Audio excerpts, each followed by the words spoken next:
Oklahoma, welcome back. 9:12 is your time, and throughout the legislative session, we sit down with Oklahoma's legislative leaders from both sides of the island. In studio this morning, we have State Senator Nathan Dahm with us. Senator Dahm, thank you so much for coming in. Thank you for having me. Glad to be with y'all. All right, let's start with this first question. It has to do with the budget. The Senate says that they refuse to hear a single House bill that has any financial impact until the House shares some detailed information about about how they want to see the state spend that budget. What are your thoughts on this? This is pretty much standard operating procedure. We see this happen every year towards the end of session. Constitutionally, we have session until the last Friday in May.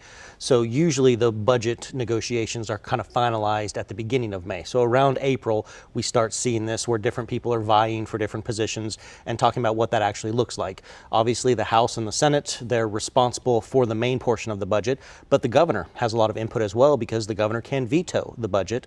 And up until now, the Senate has, in some ways, it seems like this is mostly a facade of trying to say, hey, this is the budget.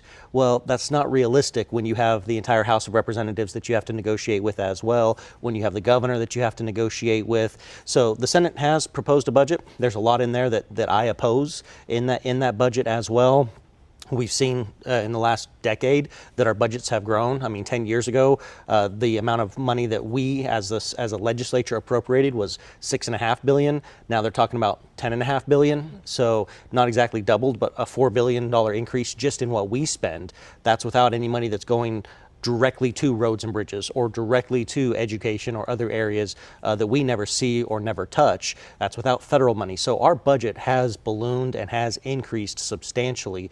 But this is part of the process where the House and the Senate will negotiate. Yes, the House has passed a bunch of bills that say, okay, we want to spend money here and here and here in different places. But what happens, or what normally would happen, is then we would start saying, okay, well, now we need to prioritize which of those areas we're going to spend that money on because we can't spend it on everything.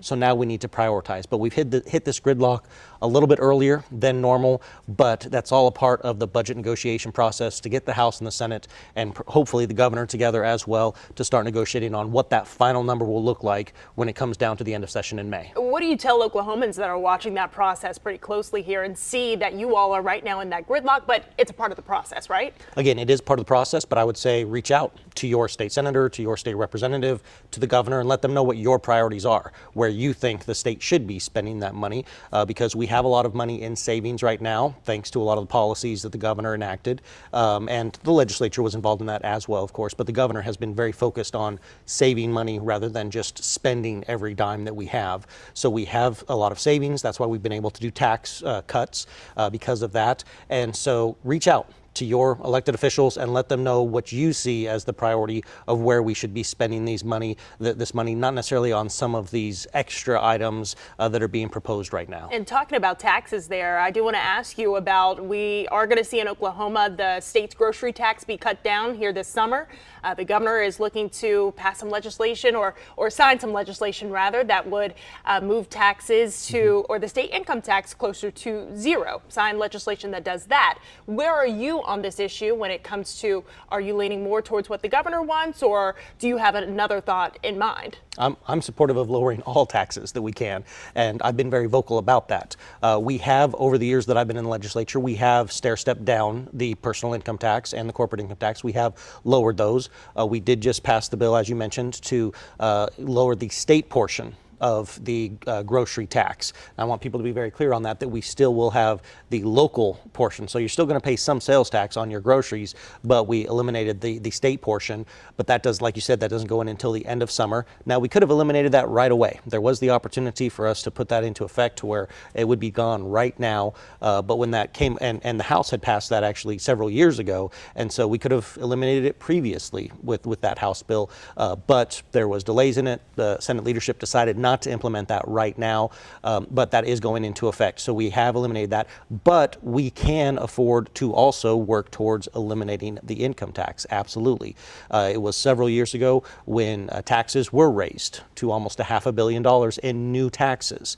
But since then, we've actually seen that we've increased revenue over much far above and beyond that, hundreds of millions of dollars beyond that, $500 million above and beyond that. So we never actually needed to raise taxes. And that's where part of this comes into play is the politics of it. There are those that were pushing for those tax increases for so long that now that it's been proven out that that was unnecessary, they feel like that's, that their legacy could be that they were a tax and spend Republican instead of a conservative Republican saying we didn't need to raise taxes. So it seems like that's why, like, the Pro Tem Greg Treat is so opposed to lowering taxes, because that would indicate that he didn't need to actually push for raising the taxes back when they did push for that. I voted against those tax increases. I'm continuing to advocate for lowering taxes because we do have the revenues that we could lower some income tax right now and get us on a path to zero, because businesses are moving down to Texas because they have zero income tax.